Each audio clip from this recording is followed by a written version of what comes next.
خطوط نویسی صفحہ نمبر 73۔ خط ایک تحریری ملاقات ہوتی ہے جس کے ذریعے ایک شخص اپنے حالات دوسرے شخص کو لکھ کر بتاتا ہے۔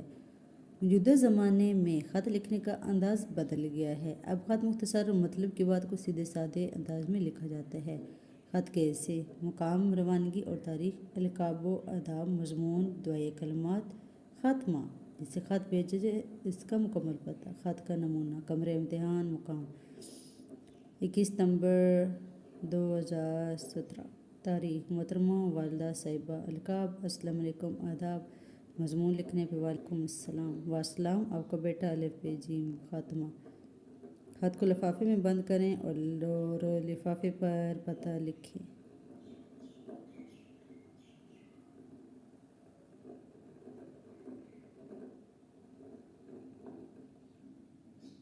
والد صاحب کے نام خط، امتحان میں کامیابی کی اطلاع اور خرچ کا مطالبہ، کمرہ امتحان ا ب ج، 21 ستمبر 2017، پیارے ابا جان السلام علیکم، مجھے سن کر خوشی ہوگی کہ آپ کی اور والدہ کی دعاؤں کی وجہ سے میں 5ویں جماعت میں شاندار نمبروں سے کامیاب ہوا ہوں۔ یہ اللہ کا مجھ پر بہت بڑا کرم ہے۔ انشاءاللہ آئندہ بھی میں آپ کی امیدوں پر پورا اترنے کی کوشش کروں گا۔ جلد نئی جماعت کا آغاز ہو رہا ہے۔ مجھے اسکول کی فیس، کتابیں اور نئے یونیفارم کی ضرورت ہوگی۔ برائے مہربانی مجھے ان تمام چیزوں کی خریداری کے لیے 2000 روپے منی آرڈر کر دیں۔ آپ کو اور امی جان کو بہت بہت سلام، بھائی کو پیار و سلام، آپ کا فرمانبردار بیٹا جاوید۔ یہ تھا صفحہ نمبر 74۔ آئیے پڑھتے ہیں صفحہ نمبر 75۔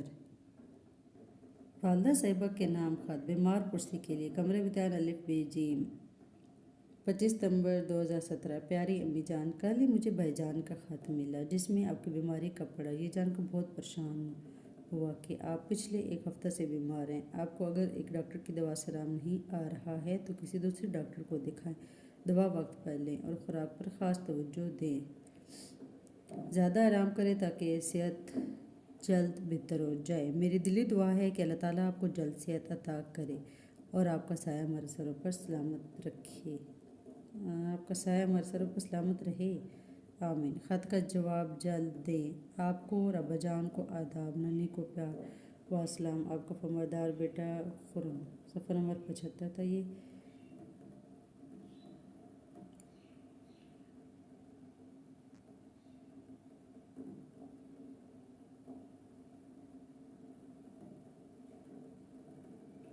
چھوٹی بہن کے نام خط، تقریری مقابلہ میں اول آنے پر مبارکباد، کمرہ امتحان ا ب ج، 13 مارچ 2017، پیاری بہن سلمہ، سلامت رہو، کل بھائی جان کا خط آیا تھا۔ یہ جان کر خوشی ہوئی کہ اسکول میں ہونے والے تقریری مقابلہ میں تم نے پہلی پوزیشن حاصل کی ہے۔ میری جانب سے دلی مبارکباد قبول کرو۔ میں جب گھر آؤں گا تو اس کامیابی پر تمہیں ایک اچھا سا تحفہ دوں گا۔ میری دعا ہے کہ اللہ تعالیٰ تمہیں ہمیشہ ایسی کامیابیاں دیتا رہے۔ والد صاحب اور والدہ صاحبہ کو بہت بہت سلام، آپ کو اور ننھے کو پیار، ہمیشہ خوش رہو، تمہارا بھائی انجم۔ یہ ابھی ہم نے پڑھا ہے صفحہ نمبر 76۔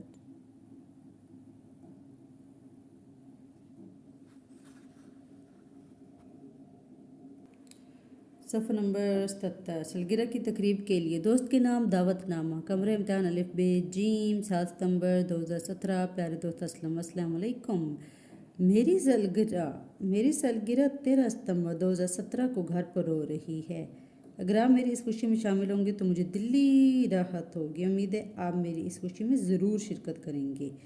پروگرام، تاریخ 13 ستمبر 2017، بروز جمعرات، وقت شام 7 بجے، کھانا ٹھیک 9 بجے۔ موضوعات برائے مشق، اچھا، شرکت کا ممتنعون۔ موضوعات برائے مشق، دوست کے نام خط، کتاب کی واپسی کے لیے، بڑی بہن کے نام خط، تحفہ کا شکریہ ادا کرنے کے لیے، چچا جان مامور کے نام خط، گھر آنے کی دعوت دیجیے، بڑے بھائی کے نام خیریت پوچھنے کا خط، چچا جان کے نام خط، پسندیدہ کتاب کے حوالے سے۔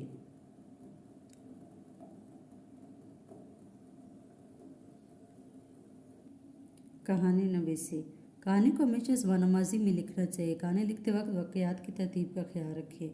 کہانی کے اوپر عنوان لکھیں اور آخر میں نتیجہ اخلاقی سبق لکھیں۔ کہانی نہ زیادہ مختصر اور نہ ہی طویل. جملے سادہ اور چھوٹے چھوٹے لکھیں. جملے سادہ اور چھوٹے چھوٹے لکھیں تاکہ غلطی کا امکان نہ رہے. بیوقوف باراسنگا. ایک تھا باراسنگا، وہ ایک دریا کے کنارے کھڑا تھا تاکہ پانی پی کر اپنی پیاس بجھائے. اسے دریا کے پانی میں اپنا عکس دکھائی دیا. وہ اپنا خوبصورت سین دیکھ کر بہت خوش ہوا. جب اس کی نظریں اپنی پتلی پتلی اور لمبی ٹانگوں پر پڑیں تو اداس ہو گیا. اتنے میں سے شکاری کتوں کے بھونکنے کی آوازیں. وہ چونکا اور جب اس نے مڑ کر دیکھا تو کتے اس کی طرف دوڑے آ رہے تھے. اب اس کی زندگی خطرے میں تھی. وہ اپنی جان بچانے کے لیے بھاگا. قریب ایک جنگل تھا. اس میں داخل ہو گیا. اس کی پتلی پتلی لمبی ٹانگوں نے بھاگنے میں اس کو بہت مدد کی. اچانک بھاگتے بھاگتے اس کا خوبصورت سینگ ایک جھاڑی میں پھنس گیا.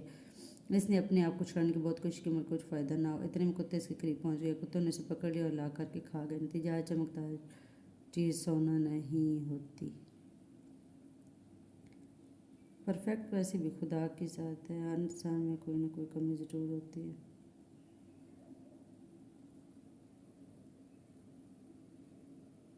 بندر کی چالاکی. ایک دفعہ کا ذکر ہے کہ دو بلیوں کو ایک روٹی نظر آئی. وہ روٹی کے لیے آپس میں لڑنے لگی. دونوں ہی روٹی اکیلے کھانا چاہتی تھیں. ایک بولی میں نے پہلے اسے دیکھا اس لیے یہ میری ہے. دوسری بولی نہیں، میں نے پہلے اسے دیکھا اس لیے یہ میں کھاؤں گی. انہیں لڑتے دیکھ کر کہیں سے ایک بندر ان کے پاس آیا اور بولا لڑو مت، میں یہ روٹی تم دونوں میں برابر بانٹ دیتا ہوں. یہ کہہ کر بندر کہیں سے ایک ترازو اٹھا لایا. اس نے روٹی کے دو ٹکڑے کیے اور ترازو کے دونوں پلڑوں میں رکھ دیے. اب جس پلڑے میں وزن زیادہ ہوتا وہاں سے ایک ٹکڑا توڑ کر اپنے منہ میں ڈال لیتا. اس طرح وزن برابر کرنے کا کہہ کر بندر بلیوں کی ساری روٹی کھا گیا اور بلیاں اس کا منہ تکتی رہ گئیں.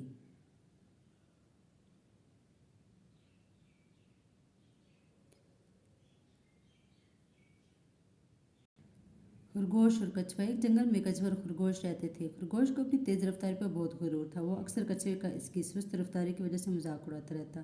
ایک دن خرگوش نے کچھوے کو دوڑ لگانے کے لیے کہا تاکہ پتہ چل جائے کہ کون تیز دوڑتا ہے. کچھوا مان گیا. دوڑ شروع ہوئی. خرگوش بہت تیزی سے دوڑا اور بہت دور نکل گیا. اس نے سوچا کہ کچھوا تو بہت دیر بعد یہاں پہنچے گا، میں تھوڑا آرام کر لیتا ہوں. خرگوش کو لیٹتے ہی نیند آ گئی لیکن کچھوا چلتا رہا اور منزل تک پہنچ گیا. خرگوش کی جب آنکھ کھلی تو وہ منزل کی طرف تیزی سے دوڑا مگر جب وہاں پہنچا تو کچھوے کو منزل پر موجود پایا. خرگوش ہار گیا اور اب اپنے غرور پر بہت شرمندہ تھا. نتیجہ غرور کا سر نیچا. حرکت میں برکت ہے. گاؤں میں بارش نہیں ہوئی تھی اس لیے کسان بہت پریشان تھے. وہ پیٹ بھرنے کے لیے دوسرے کام کرنے لگے لیکن کریموں نے اس بات کا ارادہ کیا تھا کہ کچھ بھی ہو وہ زمین پر فصل ضرور بوئے گا. اس نے زمین پر دانے ڈالے، دور دور سے پانی لا کر زمین کو دیا. تمام لوگ اس کی اس حرکت پر اس کا مذاق اڑاتے لیکن وہ کسی سے کچھ نہ کہتا اور اپنے کام میں لگا رہتا. آخر اس کی محنت رنگ لائی اور بوئے ہوئے بیجوں میں سے ننھی ننھی کونپلیں پھوٹنے لگی. ایک دن اچانک گہرے بادل آئے اور خوب بارش ہوئی. کریموں خوشی سے جھوم اٹھا. کچھ عرصے بعد لوگوں نے دیکھا کہ اس کی زمین پر شاندار فصلیں اگی. ایک بوڑھا کسان کریموں سے کہنے لگا کریموں تم نے ہم کسانوں کو ایک بڑا سبق دیا ہے. ہم بارش نہ ہونے سے ہمت ہار گئے تھے اور اپنی زمینوں کو چھوڑ کر دوسرے کاموں میں لگ گئے مگر تم نے ہمت نہیں ہاری اور ہم سب کو یہ بتا دیا کہ بیٹھے بٹھائے کچھ حاصل نہیں ہوتا، کام کرنے ہی سے برکت ہے. صفحہ نمبر 80 آپ لوگ پڑھ رہے تھے.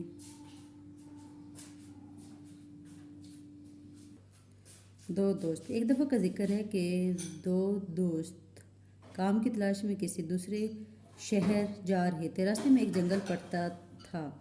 وہ جنگل سے گزر رہے تھے کہ اچانک انہیں سامنے سے ایک ریچھ آتا ہوا دکھائی دیا. ایک دوست بڑا چلاک تھا. وہ جھٹ سے اپنی جان بچانے کے لیے ایک درخت پر چڑھ گیا جبکہ دوسرا پریشان ہو گیا. اس کے ہاتھ پاؤں کانپنے لگے. اچانک سے یاد آیا کہ ریچھ مردہ چیز کو نہیں کھاتا. یہ خیال آتے وہ زمین پر لیٹ گیا اور سانس روک لی. ریچھ چلتا اس کے پاس آیا اور سن کر آگے چلا گیا. ریچھ کو آگے جانے کے بعد دوسرا دوست درخت سے اترا اور اپنے ساتھی کے پاس آیا جو اب اٹھ کر کھڑا ہو گیا تھا اور پوچھنے لگا ریچھ نے تمہارے کان میں کیا کہا تھا؟ دوست نے جواب دیا کہ ریچھ مجھے یہ نصیحت کر گیا کہ خود غرض آدمی کو کبھی دوست نہیں بنانا چاہیے. نتیجہ دوست وہ ہے جو مصیبت میں کام آئے.